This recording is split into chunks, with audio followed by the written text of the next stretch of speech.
of downtown Houston to the biggest rodeo in the world on the back of a donkey. That would look funny to me. And then because I watch a lot of TV, because I watch sometimes too much TV, the next thing that I thought about was Shrek. Donkey was annoying. He got on everybody's nerves. He didn't look presentable all the time. He looks like something that you just wanted to get. Hey, you wait over there and we'll come get you in a minute. But the more I learned about what a donkey stood for, the more I saw myself in the donkey, and the more I understood what this donkey was. This donkey was an overlooked hard worker.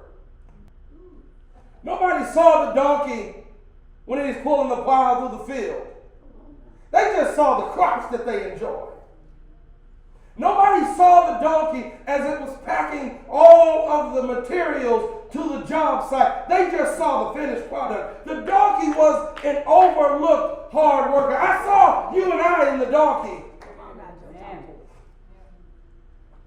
Something else I learned about a donkey, Reverend Taylor, I learned that a donkey is a fearless protector.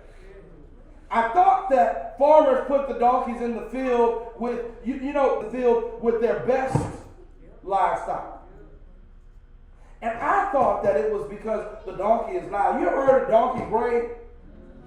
Man, you can hear them from miles away. Oh, oh. They're loud. So I thought that the donkey served as an alarm system to alert the other animals, but that was not the case. The donkey is a fearless protector. They put the donkey in there, and you can Google it and find some pictures showing you how fearless this donkey is. I saw a donkey with a coyote in his mouth, just swinging him from side to side. The donkey was a fearless and selfless protector. When you put the donkey in the field with all of this other livestock, the donkey says, they may be better than me, but he feels this sense of, I got to protect everything in here. Amen. The donkey is a fearless and selfless protector. And when the kings ride in on the horse represents war. But the donkey is a sign of peace. So when Jesus needs something to ride on into the city, Jesus chooses a donkey. Because Jesus wants Satan and the world to know that I am a fearless protector. I'll get in front of you and in between you in trouble any time of day. Come on now. But I'm also a sign of peace. Let's look at the text. In the book of Luke, chapter 19, we can see our text for today with Palm Sunday, beginning at verse 28. And I'm not going to read the whole thing. I'm just going to read a few verses, maybe down to verse 34, 35. It says this: after telling this story, Jesus went on toward Jerusalem, walking ahead of his disciples. And he came to the town of Bethphage and Bethany on the Mount of Olives. He sent 2 disciples ahead. He said, go into that village over there, he told them. As you enter, you will see a young donkey tied there that no one has ever ridden.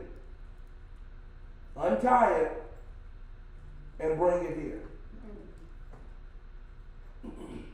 If anyone asks, why are you untying that colt? Just say, the Lord needs it. So then they went and found the colt just as Jesus had said. And sure enough, as they were untying it, the owners asked them, why are you untying that colt? And the disciples simply replied, "The Lord needs it." The disciples followed the Lord's directions for Palm Sunday. And the first thing this told me, if we are going to change, we should follow the Lord's directions. We got to do what he says do. So here it is. They're following the Lord's directions. And they bring this unwritten coat. Never been written, never been used before. He's an unwritten coat. And when I saw this, I said, "Oh, we really have more in common with the donkey than we realize." And then, my mind is crazy. My mind said, "Yeah, because sometimes you can act like what they call a donkey." And I said, "Yeah, we can." But here's the donkey, just like us. We can be stubborn. I don't want to do it. And you make me.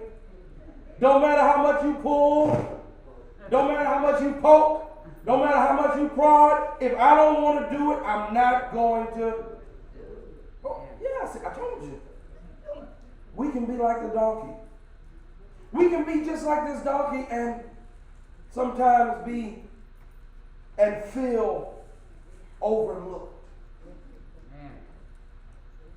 But we can also be like this donkey in the sense Jesus has need for you.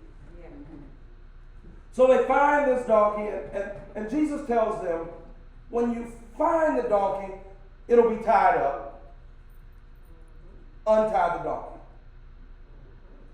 Just like this donkey, Jesus wants us untied. He wants us released. He wants us reclaimed.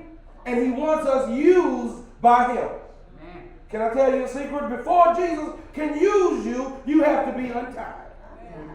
And some of the things that we are tied to, nobody tied us to it. We tied ourselves to it. But God can't use us if we're still holding on to things that got us tied down. He can't use you fully if you're still holding on to the past. He can't use you fully because where I want to take you is further than you've ever been. I want to take you beyond your normal boundaries into somewhere that you've never been to experience something that you've never experienced. Untie yourself. When you are tied, I told you a couple of weeks ago I used to have a pet cow that was tied up. And where he